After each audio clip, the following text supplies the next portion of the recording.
Mummy जी आप चलिए, मैं बैग लेकर आती हूँ। 2 मिनट गाड़ी लगा दूँ। हाँ।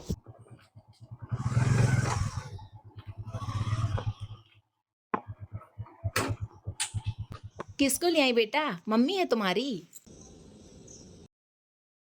जी आंटी जी, सासू माँ है। अरे देख के तो पता ही नहीं चल रहा कि माँ बेटी है दोनों या सास बहू। Thank you. ससुराल से दूर रहने वाली बहुएं ऐसी ही बेढंगी हो जाया करती है बहन जी। यहाँ तो अपना बस नहीं चलता, न लाज न शरम, जैसे चाहे कपड़े पहनो और जितना चाहे उड़ो। यहाँ कौन सा इनको ससुराल वालों का डर है, जैसी मर्जी चाहे स्वच्छंद जिए। मेरे पास आएगी ना तो बहू जैसी ही रखूंगी।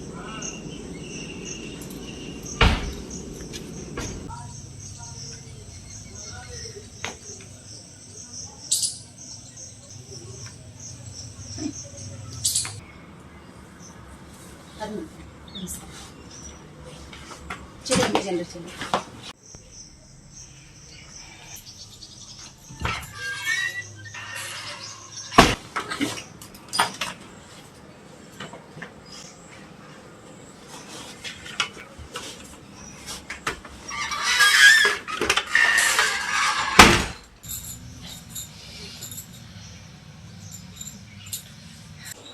मम्मी जी आप आराम से बैठिए, मैं चाय नाश्ता लेके आती हूँ। 5 मिनट दीजिए मुझे।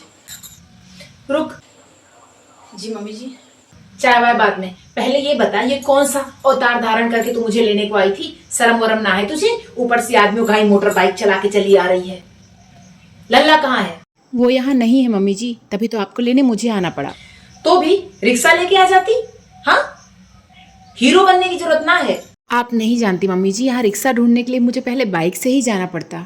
मैं डायरेक्ट बाइक लेकर आ गई। औरत जाके औरत बन के रहे। खून खौला दिया तूने मेरा। ऊपर से बाहर 4 लोग मिल जाते हैं बोलने वाले, सुनना मुझे पड़ता है। तुझे कौन सा दर्द हुआ? आप समझ नहीं रही मम्मी जी, वो मेरी तारीफ कर रही थी, आपको ताना नहीं मार रही थी। उन्हें खुशी है कि मैं आपको इतने प्यार से अपने साथ लेकर आई। मैंने इतना एफर्ट लगाया। वो बहुत अच्छी हैं, ऐसा कुछ भी नहीं कहा उन्होंने। वो तारीफ वारीफ नहीं होती बहू। अब कोई ऐसे थोड़े ना कहेगा कितनी बेढंगी बहू है तुम्हारी कि ऐसे पैंट शर्ट पहन के आदमियों घाई बहू अपनी सास को लेने गई है या बहू अपनी सास को लेकर आई है। तुझे तारीफ लग रही है, मुझे वो बुराई समझ में आ रही है। ऐसी ही बोलती हैं आसपास की औरतें। आसपास के आदमी तो पता नहीं क्या क्या बोलते हैं। कोई कुछ नहीं बोलता मम्मी जी, सबको अपने अपने घर के काम देखने हैं। मेरे घर में अगर कोई आदमी नहीं है तो मैं वो काम देख लूंगी, और फिर मुझे बनता है ना बाइक चलाना तो मैंने चला लिया। चल ठीक है माना, तू मोटर बाइक लेकर भी आ गई। तेरे अंदर इतना शऊर ना है, सलवार सूट ही पहन लेती। मम्मी जी आप समझ नहीं रही हैं, सलवार सूट में बाइक चलाना कंफर्टेबल नहीं होता है। सलवार की मोहरी में बाइक का किक वगैरह फंस गया तो इशू हो जाएगा, खामखा यहाँ वहाँ गिर पड़ूंगी, एक्सीडेंट हो जाएगा। बस इसीलिए कंफर्टेबल ड्रेस पहन के बाइक चलाती हूँ। वैसे मुझे पता नहीं था मुझे आपको लेने आना है। इनको सडनली जाना पड़ा। इनके बाहर जाने की वजह से मैं आपको लेने स्टेशन आ गई। एक्चुअली किसे भेजती, कोई आपको पहचान भी नहीं पाता ना। वैसे में मम्मी जी शौक से ज्यादा ये कपड़े मेरी जरूरत है। यहाँ बाहर कौन ही मुझे सारे काम करके देगा, खुद सारे काम करने हैं, इसलिए उसी हिसाब से अपने कपड़े और अपना रंग रूप ढाल रखा है। हाँ वो तो मैं सारे बहाने देख सुन रही हूँ। बस भी कीजिए मम्मी जी, ये मेरा कोई बहाना नहीं, मेरी जरूरत है। वरना आपसे पहले आपका बेटा मना करता मुझे ऐसे कपड़े पहनने से। ये हमेशा कहते हैं जहाँ तक हो सके अपने सारे काम खुद करो, किसी से कोई मदद मत लो। खुद सारे काम करने के लिए वैसा बनना भी तो पड़ेगा ना मम्मी जी। ठीक है मम्मी जी, मैं चाय नाश्ता लेकर आती हूँ। बस बस छोड़ो वो सब। एक काम कर, अभी जाके तमीज के कपड़े पहन ले, तब चाय पानी लेकर आना। मैं सह नहीं पाऊंगी तुझे ऐसे रूप में। जी मम्मी जी, जैसा आप कहें। जल्दी जा। आजाद पंछी हो गई है, अकेला निष्कंटक राज्य क्या हो गया है तो शऊर भूल गई है।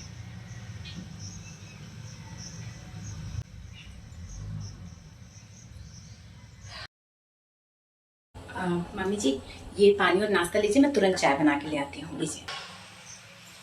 अब लगी पहले से बेहतर, थोड़ी सी बहू जैसी तो लग रही है। Thank you. इससे अच्छा कपड़ा नहीं था पहनने को, है? ऐसा छोटा सा कुर्ता और सलवार पहन के चली आई। कोई शऊर बचा है तुम में या सब खत्म हो गया है? हाँ, या इतनी छूट मिल गई है कि तुम अपने हिसाब से उड़ने चलने लगी हो? है मम्मी जी, लेकिन थोड़ा सा कंफर्टेबली। हाँ हाँ, समझती हूँ मैं, कंफर्टेबल, सुविधाजनक।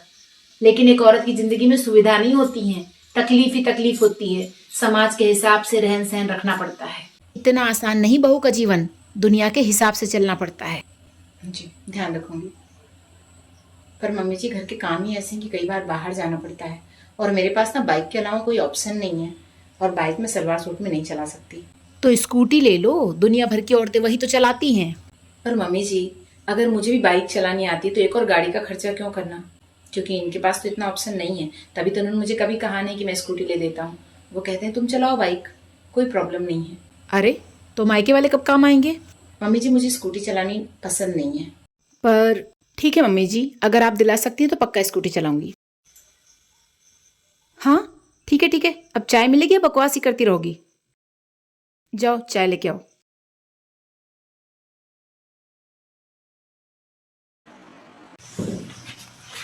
मम्मी जी, मम्मी जी।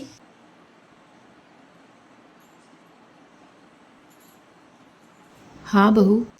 सॉरी मम्मी जी, आप आराम से सो रही थी, मैंने उठा दिया। थक गई होंगी ना, आज पूजा में बहुत देर हो गई थी। मम्मी जी, मैंने खाना बना दिया है। बस चावल है ना, वो कुकर में भिगो के रख दिया है, 15 मिनट चढ़ाना है आंच पे, और सीटी देख लीजिएगा। हाँ लगा दूंगी। और हाँ, पूड़ियाँ मैं आके तलूं मम्मी जी? एक्चुअली बेटू का ना आज पेरेंट टीचर मीटिंग है। तो मैं होकर आती हूँ फटाफट से, फिर आके पूड़ियाँ निकाल देती हूँ, फिर सब साथ बैठ के खाएंगे। आपको जल्दी तो नहीं है ना मम्मी जी? नहीं नहीं, कोई जल्दी नहीं है, आराम से आके करना। ठीक है मम्मी जी, मैं फटाफट चेंज करके आती हूँ।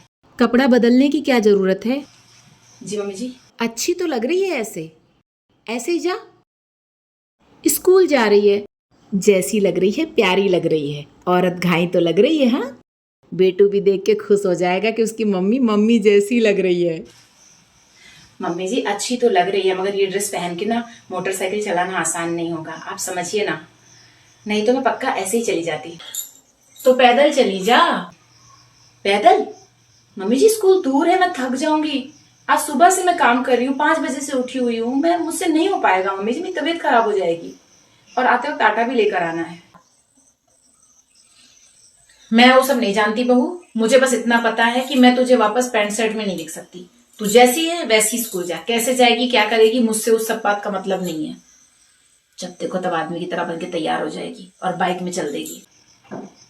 तमीज से रहा नहीं जाता तुझसे। सॉरी मम्मी जी, मुझे चेंज करना है और जाना है, स्कूल के लिए लेट हो रहा है। तुम्हें तो सास की बात सुननी नहीं होती, बहाना चाहिए बस बाइक चलाने का। अच्छा, और अगर आपको ऐसा लगता है कि मैं ऐसे ना जाऊं तो आप चली जाइए, आप लेकर आ जाइए बेटू को स्कूल, तो आपको पता ही है ना। मैं नहीं जा रही, मैं चावल चढ़ा रही हूँ और पूड़ियाँ निकाल रही हूँ। आप जाइए, पेरेंट टीचर मीटिंग अटेंड कीजिए और लेकर आइए बेटू को। मैं कैसे? मैं कैसे जाऊंगी? मुझसे नहीं चला जाएगा इतना पैदल। ये तुम्हारा काम है, तुम अपना घर संभालो। अब तुम्हारा घर भी मैं संभालूं? अपने टाइम बहुत कर लिया मैंने अपने बच्चों के लिए, अब तुम्हारा घर, तुम्हारे बाल बच्चे, तुम जानो तुम्हें क्या करना है। बस ऐसे नहीं जाओगी। ये क्या है मम्मी जी? आपको आपके बेटे ने मेरी और मेरे बेटे की मदद करने के लिए यहाँ बुलाया था, उल्टा आप जब से आई हैं आपको मेरे कपड़ों से इशू है, मेरे बाइक चलाने से इशू। आप चाहती क्या है मम्मी जी? मैं कैसे चीजों को मैनेज करूं? वो खुद कहते हैं मुझसे मैं किसी से मदद ना मांगू मगर अपने सारे काम खुद करूं। कैसे करूं बताइए फिर?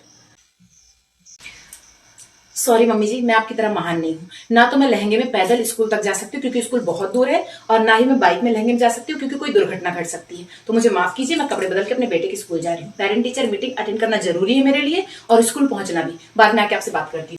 थोड़ी तो तमीज रख बहू, 4 लोग क्या कहेंगे? 4 लोग? 4 लोग मम्मी जी? वो 4 लोग मेरे बेटे की पेरेंट टीचर मीटिंग में चले जाएंगे या आते वक्त मेरे घर का आटा लेकर आएंगे? मेरे घर में कोई परेशानी होगी तो वो 4 लोग मेरा इलाज करवाएंगे? मैं गिर जाऊंगी तो मुझे 4 लोग आकर उठाएंगे? हाँ, उठाएंगे जरूर, मगर मेरा मजाक उड़ाएंगे। आपका बेटा मुझसे कहता है कि सारे घर के काम खुद करो, चाहे बाइक लेकर जाओ, मगर किसी से मदद मत मांगो। और आप कह रही हैं कि मैं 4 लोगों के देखने की वजह से उनसे आपको परेशानी होगी। उन 4 लोग जो मुझे दिखाई भी नहीं पड़ते, उन लोगों के लिए मैं अपने घर के काम बिगाड़ू? पॉसिबल ही नहीं है मम्मी जी, सॉरी। बहू तुम जैसी हो वैसी ही जाओगी। ठीक है मम्मी जी, मैं लहंगे में ही स्कूल जा रही हूँ। जैसा आपको ठीक लगे, और कुछ होगा ना तो उसकी जिम्मेदारी आपकी होगी, मेरी नहीं।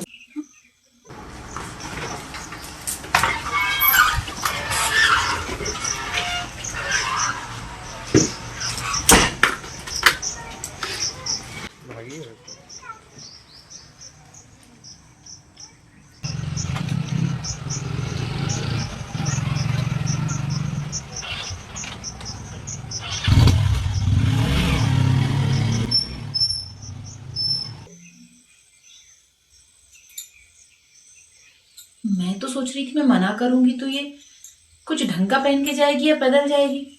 ये तो लहंगे में ही बाइक पे चली गई। आने दो, फिर बात करती हूँ।